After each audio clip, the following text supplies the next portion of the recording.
Welcome to Collegial Conversations with Diana Clark, the professional webinar series that offers clinical and personal perspectives on issues that are common, but often not talked about.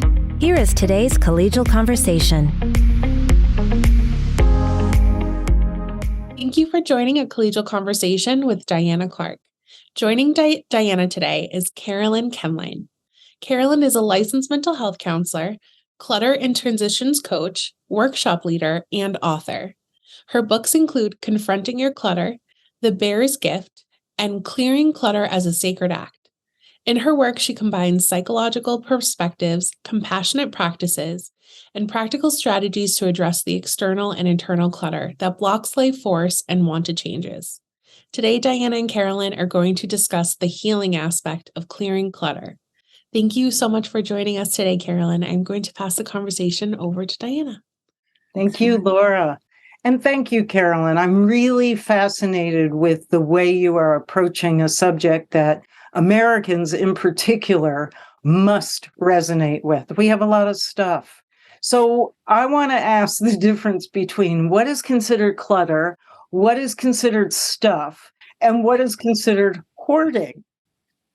Well, I will just talk about the territory that I end up dealing with is the clutter that comes, the physical stuff, but also the schedule clutter, the sort of backed up emotional and mental clutter that have to do with how many changes we have to go through in our lifetimes, how much letting go is required on a regular basis. And oftentimes we're not taught how to do that, or there's no time to do that, or it's too scary to do that. And so I guess the difference for me is, hoarding often has to do with people who just can't let go and they're hanging on to everything. Often there's a lot of trauma in the background. Often there's a genetic component. Often there's some ADD in the mix. It's usually a bunch of factors that come together that make it a really big problem that sometimes requires interventions and that kind of thing. And I'm just not an intervention kind of gal. And so the territory, and I've had to sort of meander my way towards this and figure this out. The territory that I seem to be effective in is when it's in the context of life transitions and what needs to be cleared in order to kind of move more fully into the next stage of your life. So I have an image. Let's say parents whose kids have gone off to college. Right. How do you part with the handprint piece of art or the 4,000 handprint pieces of art that you collect? Right. And there's a lot. Do you want me to answer that? Yes. Okay. Well, there's a lot of ways into this, and it's different. It's a little different with each person. So one of the things that I use a lot is my training as a journal therapist, where I'm using writing processes. I'm also trained in poetry therapy, and sometimes using poems or writing poems as a way of exploring what's going to be the helpful way forward for someone. I'm trusting that there's a lot that they know inside that they might not quite have access to. And so writing, people who come to me tend to be people who enjoy writing. Writing can be a way to get a sense of what's going to help them move forward. And sometimes I'll prescribe a dialogue with this category of objects, where you're talking to the objects about what needs to happen to them with them next. And the idea is to put this into a meaningful context, to decrease shame and increase inspiration, and make it more of a a creative challenge Instead of a cleaning challenge. Instead of a cleaning challenge. I'm always saying, clearing your clutter may not be that inspiring of a phrase for you, but maybe there's a different way you could name it, like reclaiming my life or opening new possibilities or, just whatever it is for that person. But for example, if you've got a million pieces of art from your grown-up child, and you also ask them, are there any of those pieces they want, which often they don't. One thing to do is say, okay, I'm going to pull out of this mix 5 treasures, just like, but then you could also write about what they mean to you, what it would mean to keep them, all of them, what it would mean to let go of all of them. And then after doing that kind of writing, just take a fresh tuning into how's it feeling now? And what I find with the writing, especially because it's like taking this thing that's sort of bouncing around in your heart and mind, and it's bringing your full focus to a question. Like, what about these pieces of art from my child? That it often invites brilliance to come forward, your own particular brilliance about what's needed. What the blockage might be. What the blockage might be and what the way forward might be. Right.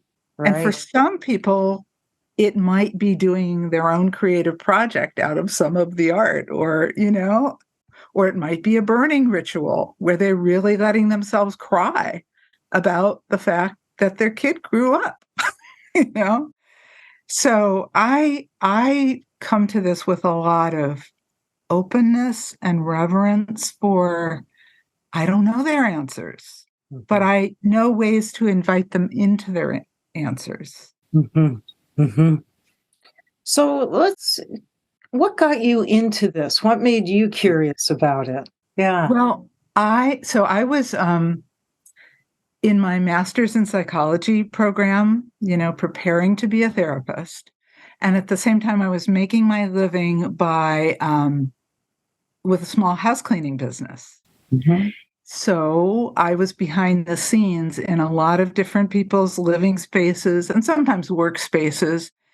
And what I noticed was, these were pretty functional, intelligent, interesting people. But behind the scenes, there was often some chaos or just, little Post-it note reminders everywhere of a zillion different things, or boxes that you could tell they had just been moving from place to place and never opening. And I just got very interested in what are the kinds of suffering that are happening in people's homes that they're not going to bring into the therapist's office. And so I kind of, alongside of starting to be a therapist, I started doing little workshops about clearing clutter and kind of learning as I went what was useful and what wasn't. And I got very confused about, okay, am I being a professional organizer? Am I being a this? Am I being a that? But it turned out that it was, for the people that were attracted to coming to me, it wasn't that useful for me to just tell them a bunch of tips and tricks and things, because they're all over the place. There's a million tips. I do sometimes share tips when it seems appropriate. But what seemed much more interesting was just like, what is this clutter trying to do for you? What is it saying without words? What would it mean to you to clear it? What's scary about clearing it? It's that meeting place sort of between professional organizer and therapist that interests. Right.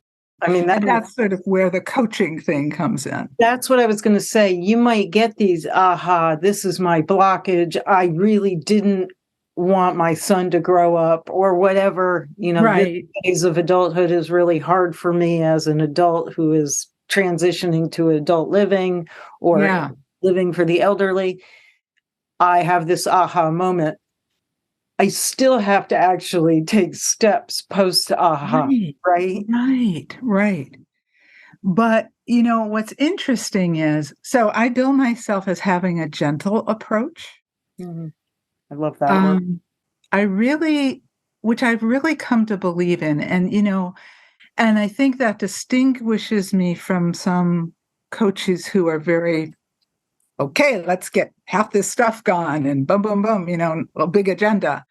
For me, I'm going to try to sneak up on it a little bit. And I'm always looking for, what's one little step that's going to feel doable and start to move this giant ship in a new direction, And I'm very big on saying to people, okay, you get to not know what you don't know yet, and you get to know what you do know. So in the midst of what you don't know, what do you know? And it's sort of like just kind of a little at a time finding, oh, well, I do know that I want to start with this room. I do know that that area of stuff feels way too overwhelming, but this area over here feels a little more possible. Mm-hmm. And usually I'm trying to get people to whittle down the initial assignment to themselves to be super doable, because people tend to... One drawer. Would one drawer be considered doable? Absolutely. One drawer, because you want to get the feeling of success and transformation, like you can transform this drawer. You can take what looks like utter chaos and make some sense of it. It's an interesting theory. I have never been able to do it because I am attached Okay. to things in those drawers. So let's use that hypothetical, pens, companies, whatever those office supplies come from. I mean, it clearly comes from a place of scarcity in my, will I have that pen when I need it? I might need that pen someday. But there must be a million reasons. Why do people attach to objects? Well, there are a million reasons. Some of the people that have come to me, honestly, things were more reliable to them than the people in their lives. Yes. Sometimes it seems to be related to having a lot of change forced on them, and, like we moved a lot when I was growing up. And the way I knew I was still me in a new house, a new neighborhood, a new school was, unpacking that box of my stuff. And I can remember like a little metal Band-Aid box full of paper clips, but it was mine, right? Right. Yeah. And it's sort of like what I'm inviting is also sort of a process of reclaiming from the stuff what they're holding for you. From the stuff. So the stuff is sort of owning you at a certain point. So you get to reclaim yourself.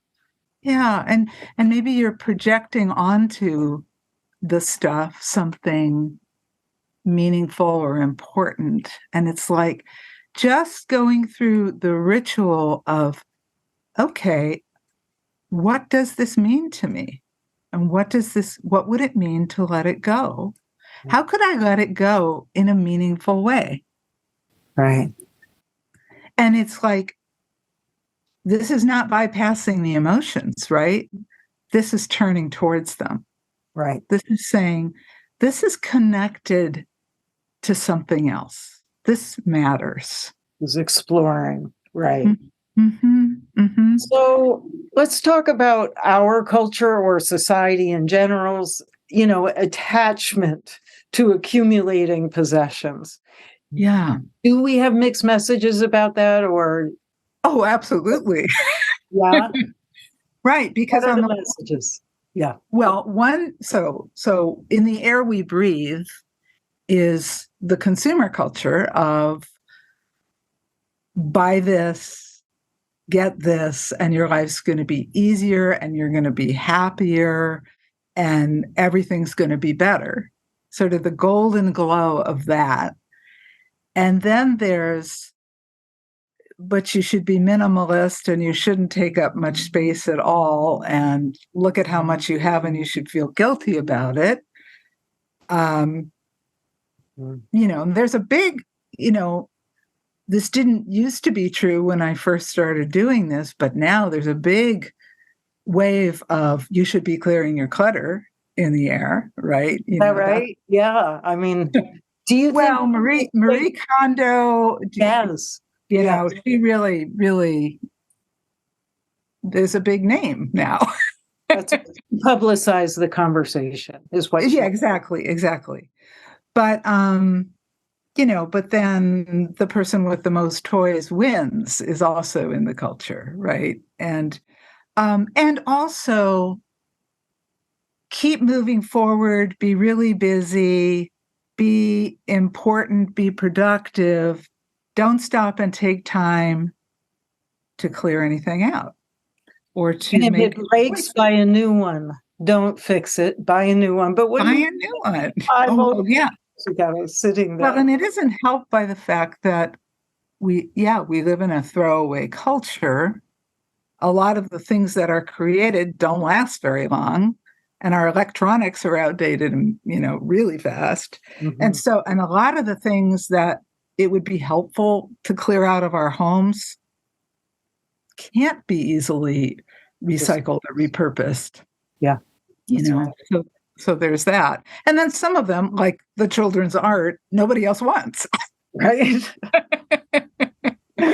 As it's turning out, there's a lot of things that the kids don't want. Right. Things that were precious to the parents. I have a friend who is an antique investor and collector, and she thought she was really building a legacy that her children would want when they got their own homes, and that's not the way it's panning out. Yeah. So what was considered valuable is becoming, a weight for the family. And that's kind of hard to adjust to. Yeah, I would think. I mean, if you think about, how it used to be where family treasures were passed down, and often there weren't that many of them. They'd fit in like a chest or something. And now people are inheriting multiple storage units of unsorted stuff, right? And it's an overwhelming amount of stuff in the world. That's right. So one of the things that one can do for one's children is hone it down to what are the true treasures for you, and make it not be so overwhelming when the time comes to deal with your stuff. And so this is a real facing of mortality that happens with clearing clutter too. Change and the fact that we're not going to be here forever. Yeah. Our stuff is our lives in object form. And I think we can't take it with us. We can't take it with us. That's right. Well, Carolyn, thank you for joining me today. This was really a fascinating conversation about the why, the how stuff becomes important, and the gentle approach that you take in helping people tease out their reasons and their path forward. Thank you. Thank you so much.